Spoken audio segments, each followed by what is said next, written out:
Good morning, everyone, and welcome to episode 244 of the On Air Advocate, where at the On Air Advocate, we look to provide education, support, and empowerment for all of those with different abilities, mental and medical illnesses, and their caregivers.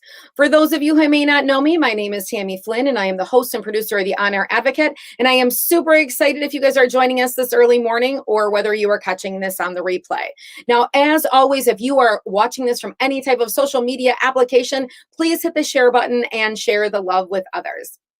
Well, this is our first series in the kickoff of 2021, and I am so excited to be shedding light and focus on National Blood Donor Month. And today I have with me Craig Butler, who is the National Executive Director, and Radhika Sawh, who is a genetic counselor and a board member of the Cooley's Anemia Foundation. Welcome, guys. Thank you.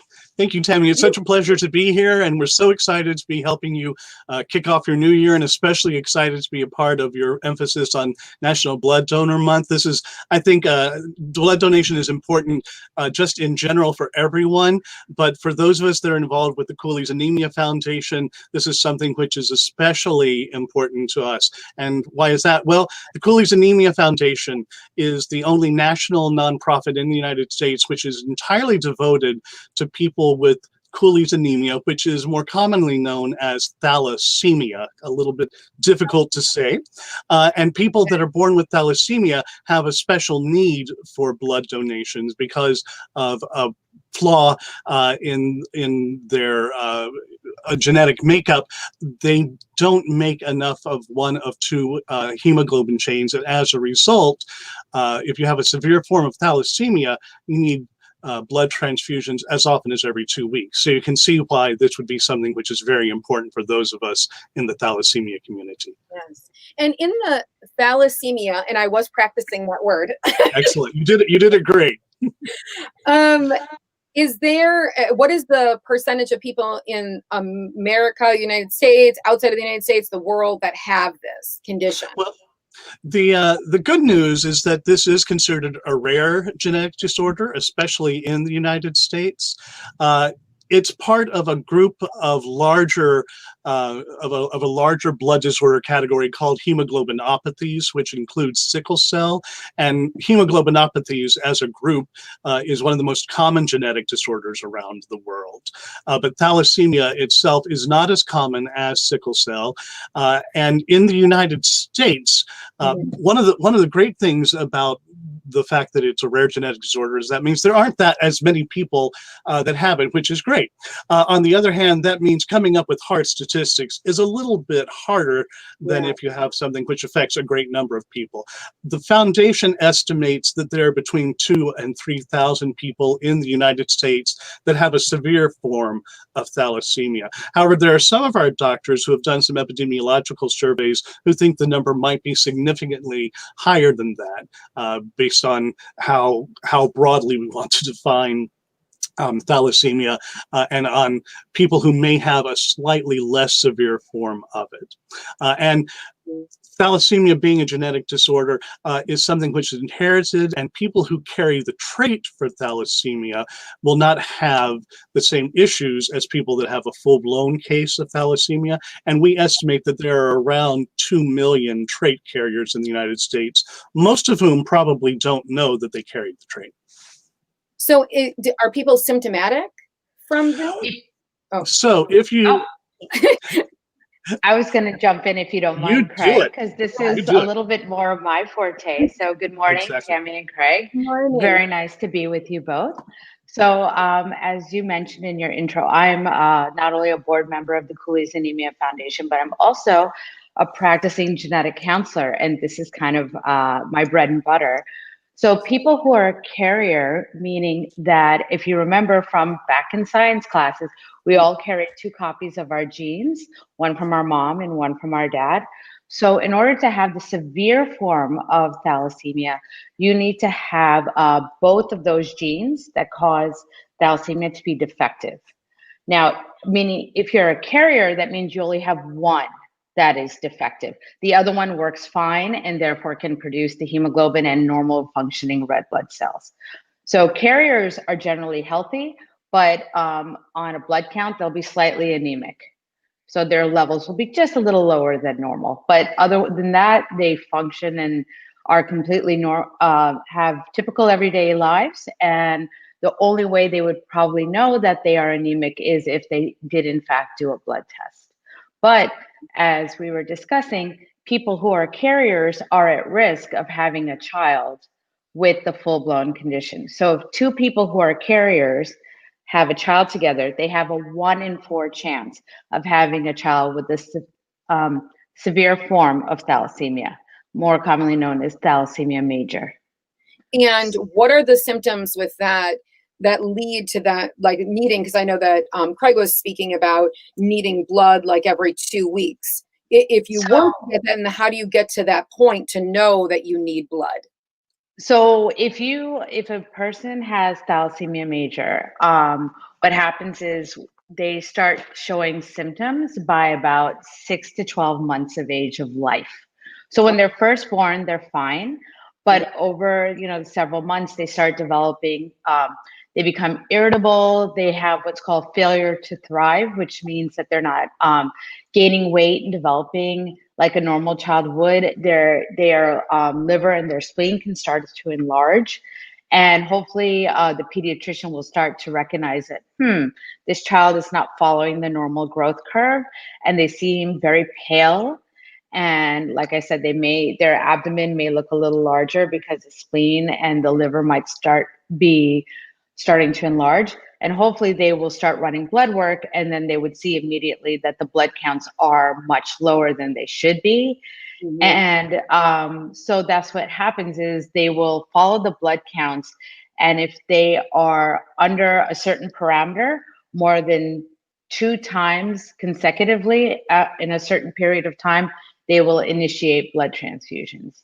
It'll pretty much be definitive. So a very simple blood test called a hemoglobin electrophoresis can help to see if someone has both the thalassemia trait as well as thalassemia major. And it's really a routine, easily to order blood test that, hematologists do all the time. And it can be done in by other specialists as well, and a pediatrician.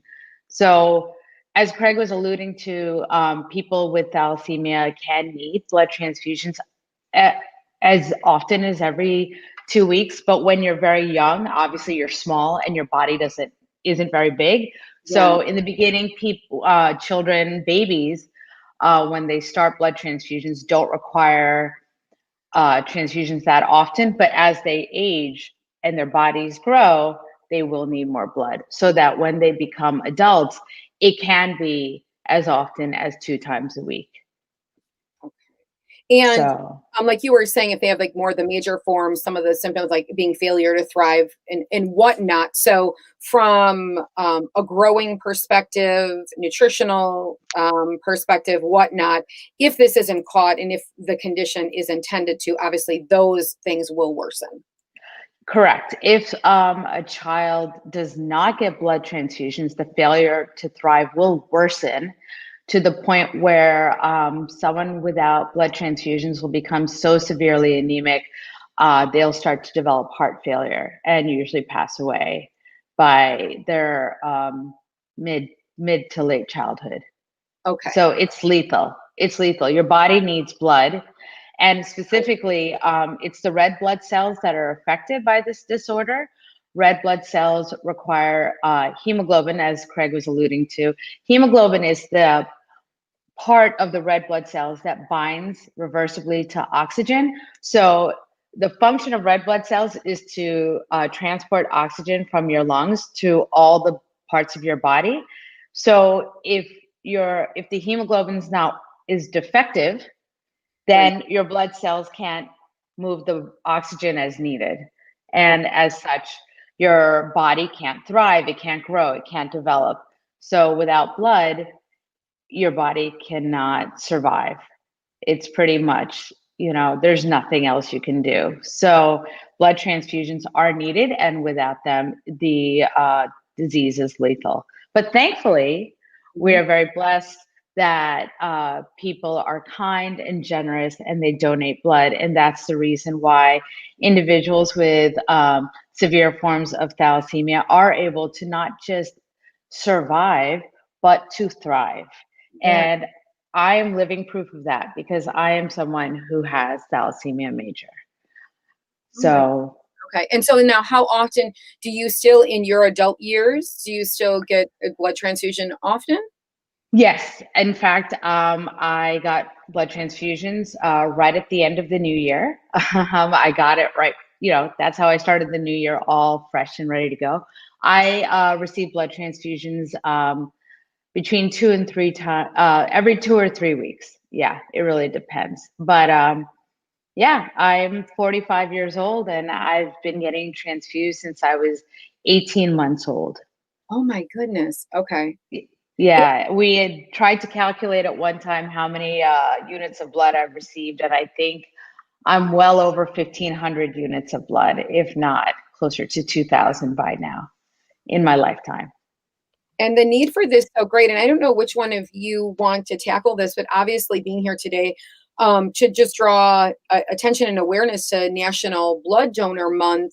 How has COVID, the pandemic, all that's going on in our world affected this, getting people in the door and safely and all of that, because when I talk to so many other organizations and maybe they're not collecting blood, I mean, the catastrophic amount of funding has lowered so much for, because obviously, even though we're having a pandemic, people are being born with this every day still. That doesn't change, and the need for research doesn't change with the pandemic going on. But how has that affected the collection of blood donation, you guys having the supplies you need?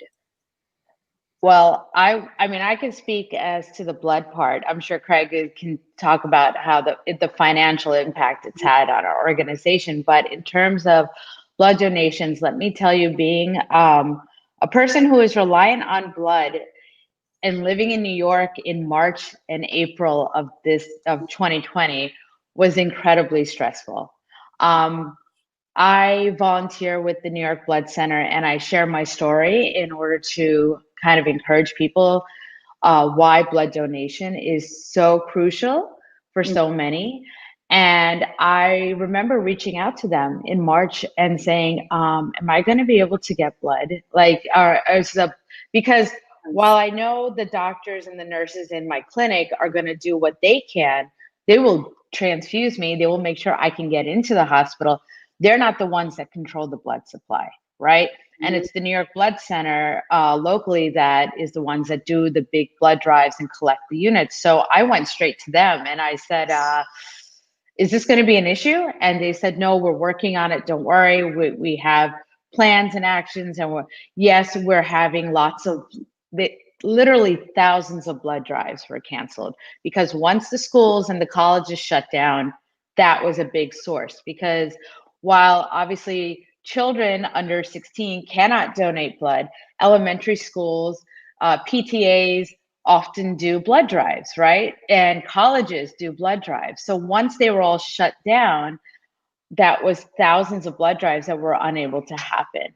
And once the New York essentially went into a lockdown, people weren't allowed to go out as much, right? But thankfully, medical professionals are, angels on earth, right? So they, in spite of having long days at the hospital, a lot of them would still go and donate blood, and, people who could still tried. And the New York Blood Center made every effort possible to make the donation process safe by limiting the number of people coming in at once and being even more hypervigilant than they normally are about cleaning the stations in between and social distancing, and not allowing walk-ins, but insisting on appointments so they could stagger donors. Yeah. So they really went above and beyond to try to ensure that the blood supply would be available. But the other thing that helped is that the hospitals ended up canceling all elective procedures. And by doing so, by people who were just maybe getting cosmetic surgery or other types of surgeries that were not crucial, that really did open up the blood supply for those of us like me who cannot take a break from getting blood.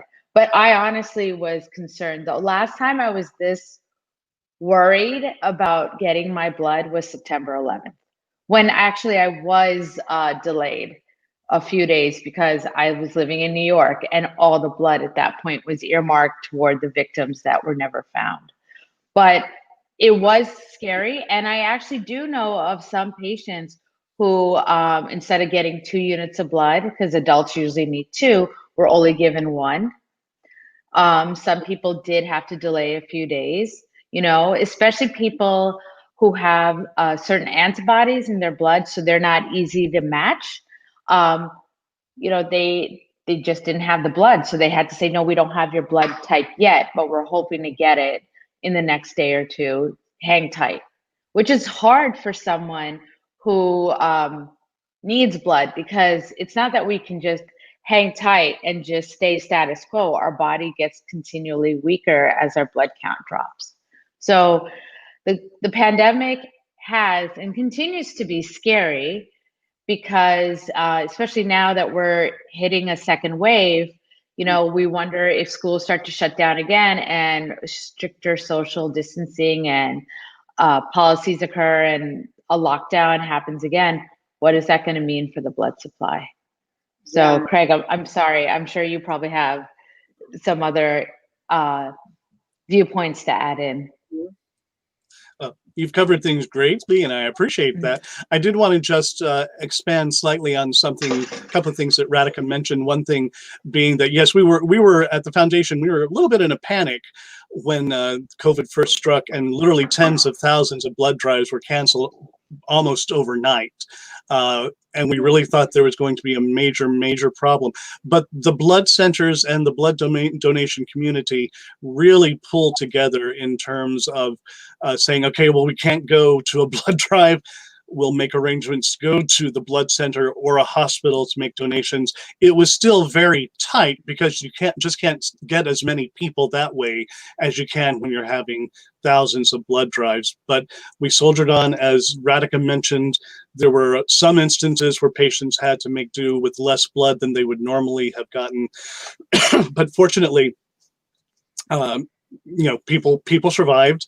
We do worry about, another shortage coming up. It's levels are still not where they need to be. So we're kind of scraping by, but it's so important that we get the levels up as high as possible and continue that, because blood has a short shelf life, basically, of, you've only got a couple of months basically to use it. So if I donate something today, in a few months, it's not going to be usable if it wasn't used. So that's why we have to keep replenishing the blood supply. It's perishable, basically. And I also just wanted to mention, Radhika referred to the antibodies. So that's a very important, especially for our population. So every unit of blood is, a little bit different from another unit of blood. And sometimes those differences aren't big, and sometimes they can be big. People who receive numerous blood transfusions are more likely to develop a reaction to certain proteins in some units of blood over time, and so that's why the more diverse the blood supply is, the more options there are, the easier it is for the blood banks to find a unit of blood that's going to match someone who has developed antibodies to particular antigens. And that's one of the reasons why we always are encouraging people to donate blood, period, but we especially encourage people that are part of populations that are underrepresented in the blood supply to make donations. So, for example, often, particularly it varies from region to region, but often, say, people who may come from an Asian American or South Asian American background may not be represented as much in the blood supply. And so when going to get a unit, it often is the case that people who share a background may be more likely to have blood that has antigens that are more compatible than someone from a far distant blood type. So just again, saying we really encourage people from all backgrounds to please do everything they can to donate blood. It's important for everybody. And Craig, if someone has not, if you've never donated blood before and you're just kind of at the beginning gates and you listen to an episode of this, or you see the campaigns that are going to be going on, or blood drives that are going to be happening, you're like, oh, well, I want to do that. What are the things that you need to know? And is there like certain protocol? Are there some people that are definitely should not be donating their blood? What are the things to know about that? I don't know if Craig, if you want to take that, Radhika. Sure, I'll start out. Basically, there are eligibility requirements, and there are some diseligibility requirements. The eligibility requirements vary slightly in terms of age, but in general, you need to be at least 16 years old to donate blood. In some places, it may be 17. It varies from state to state. You need to weigh at least, I believe, 110 pounds. You need to be in good general health. There's not a lot beyond that in terms of what the eligibility requirements are. When you go to donate blood, you'll go through a little screening process and you'll be asked a number of questions, some of which are to determine if there may be some things that might disqualify you from donating blood. And they are kind of numerous. I don't think I can even go through them right now, but sometimes it's something as simple as, well, maybe you have a fever and it's not appropriate for you to donate blood right now, or you may have traveled to a country which is on a list for having diseases which might be spread through the blood, and you might not be able to donate because you've traveled to such a country recently. So, but if you visit the websites of the American Red Cross or New York Blood Center or America's Blood Centers, they would have listed a form that you could look at to see, oh, these are the kinds of things that they would be asking me, so I would know kind of in advance if it's likely that I might not be able to donate blood today. Radhika, did you want to add more?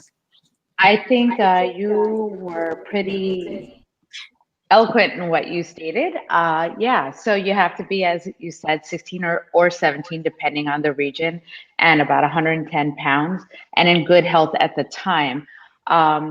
And as Craig said, they do give a screening at the time of it to determine if you are completely eligible because of travel restrictions, because of different things that can make you more high risk to carry, say, a virus that's bloodborne.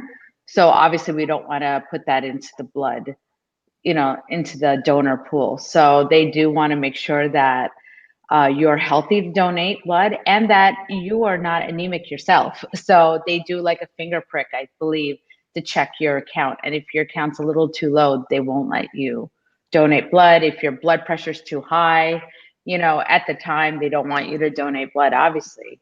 But if someone has never gone to donate blood before, I do encourage you to try it. Make it your New Year's resolution. It's actually very healthy for your body. And so it's not a bad thing at all to do. And it actually will give someone like me, a new lease on life. It literally, when they say 1 in 3 people need blood during their lifetime, 1 in 3. So there's 3 of us on this call right now. Clearly I'm the one, but if I wasn't on the call with you, it'd be one of the 3 of you that could need blood. And when you donate blood, you can be helping a friend, a neighbor, someone that lives in your community, or someone who has a chronic and life-threatening illness or a disease like I do. So it's really, really important that we have people donate blood. And I have to tell you, while obviously I'm only on the receiving end, I've never been on the donating end, from going to different blood donation centers and helping to encourage people. The process is pretty quick. And the people who, the phlebotomists there who, insert the needles are very good at what they do. And they're very good at keeping you relaxed. They're used to people coming who are nervous, who've never done it for this, before, who are like, is this going to be, a big needle? Is this going to hurt a lot? And I have to tell you, it's quick and easy. I believe it takes all of 15 minutes, if even. And afterwards, you get juice and cookies, and you get to just relax a while. And a lot of blood drives, give little prizes to people and who are donating blood. I know, actually, right in my town, one of the bar and restaurant is doing a blood drive, and they say they're going to give a pint if you donate a pint.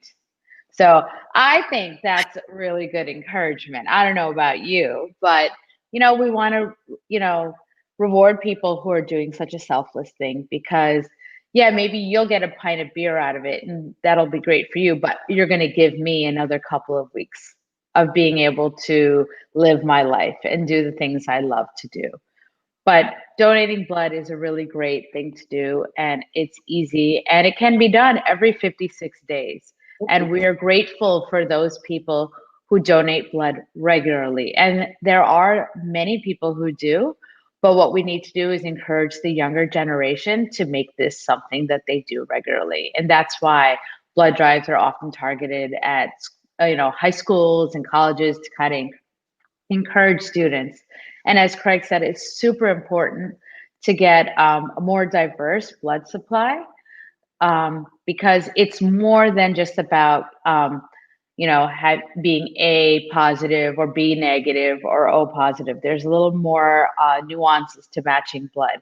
And the more diverse we can make the blood supply, the easier it can be. And of course, the more robust we can make the blood supply. It is really, really scary to be someone who is dependent on blood and to hear the news saying, oh, New York is undergoing another blood, shortage, or the United States as a whole is undergoing a blood shortage. So it can be very frightening to be on that side. And so we do hope people will be encouraged to do this very selfless act that really doesn't take a lot of their time, but makes a world of difference to those who are receiving it. Yes, like I always say, the simple ways that we can get out there and make a difference, right? Yeah, it doesn't cost you anything, but maybe, a little bit of time, but you will be greeted like you have just conquered, the enemy in battle. People are very appreciative when you come to donate blood. And yeah, we really hope you can do it, because like I said, a lot of people do require blood, and people don't always realize that, individuals who are getting cancer treatment often require blood. And that's something that is become ubiquitous, that everybody knows someone who's undergoing cancer treatment, but we don't always realize that they're the ones that often need blood as well. Granted, their need is, limited during their treatment, but they're also people that benefit from this. Someone who undergoes surgery and, there's some complications during surgery, someone who's in a car accident. So it's not just people like me who need blood, but there are people like me who depend on it on a more regular basis. So we really do, ask, that you do consider being a blood donor. It's really, really crucial. And Craig, if you want to kind of wrap us up for this segment, for the Anemia Foundation. Now, what I want to know about the Cooleys is that do you guys cover all different forms of anemia? You know what I'm saying? Because I know right. No, actually, we cover specifically Cooley's anemia, which is another name for thalassemia. Okay. And it's actually, I'm glad you mentioned that, because we do get calls from people who have various other forms of anemia asking for information. And we, ironically, most people that have anemia have have a form of anemia that means they don't have enough iron. That's actually the opposite case with our patients. Because number one, because they get blood transfusions so often, they actually get overloaded with iron. They have too much iron, which damages their organs and has to be gotten rid of. And even if they have a milder form called thalassemia intermedia, where they get transfused maybe only intermittently, their body still creates situations that adds iron to their body so that they also develop iron overload. So because our anemia, Cooley's anemia, is very different from other anemias. We focus strictly on it and really don't have a lot of information on other anemias at all, I'm afraid. Okay. On your website, for when people go there, do you have other resources to direct them if that's not what they're looking for, or if they would just call and they were in the wrong spot, you'd at least tell them where to go? Right. If they call us, we'll tell them, well, we don't know, but you know, you might try such and such place. If it's a particular disorder that we've heard of, we might know another organization that they might be able to go to. Okay. And those parents that are maybe just finding out for the first time that their child has Cooley's anemia, do you guys kind of have a vetting process, like, you know, where people can call and you guys— Absolutely. So typically what happens is that a person finds out from their doctor your child has thalassemia, and depending on how much experience that doctor has with thalassemia, he may give them information which is accurate, or he may give them information which is not quite up to date. And particularly for those parents that get information that's not up to date, it's very important for them to reach out to us so that we can let them know what's going on. But and I won't go into this right now because this gets into a whole other thing, but thalassemia treatment is very specialized, and there are only a handful of centers around the nation that have the capability to provide the really comprehensive care that's required for thalassemia, the expert care that's required for it. And so we encourage people to contact us, and we'll put them in touch with the doctor who has experience working with thalassemia. If that doctor doesn't live near them, they can establish a collaborative relationship with their treating hematologist, so that if their hematologist needs to ask questions, there will be someone that they can refer it to. Okay. Yes, especially when something falls under that rare disease, finding the right providers is sometimes extremely difficult. So great that you guys have this resource there. You guys are on social media, as well as you guys have a website. What website can they reach you at? They can reach that, and I'm going to say it, and then I'm going to spell it because nobody can ever get this correctly. It's www.thalassemia.org, and thalassemia is THALASSEMIA.org. And we will drop that below. Didn't get that. I feel like that should be on some like spelling bee. And see, or it should be on someone's shirt. See? Oh, then you could just do this. Yeah, then you could just do this and walk around. So I love that. I love that. Well, I thank you guys for spending this time with us here at the On Air Advocate this morning and really driving awareness for National Blood Donor Month. We definitely will drop all of the information below this live so that anyone who wants to reach out to you guys has the resources that they need to do that. So I thank you guys so much for being here with us this morning. Well, thank you for having us. It's been a delight, and we've been thrilled to get to spread word about the need for blood donations and about thalassemia, and we thank you so much for the opportunity. Yes, thank you so much for helping us to raise awareness about both thalassemia and blood donations, and continued success to you and your program. Thank you guys so much. And if you guys want to know any more about the On Air Advocate, you can head on over to onairadvocate.com. And if you are viewing this from Facebook and you'd like to join our private Facebook community, head up to the top of this page, hit the blue button, and that will let you in. Thanks so much, guys. Have a blessed Thursday. Bye-bye. Bye.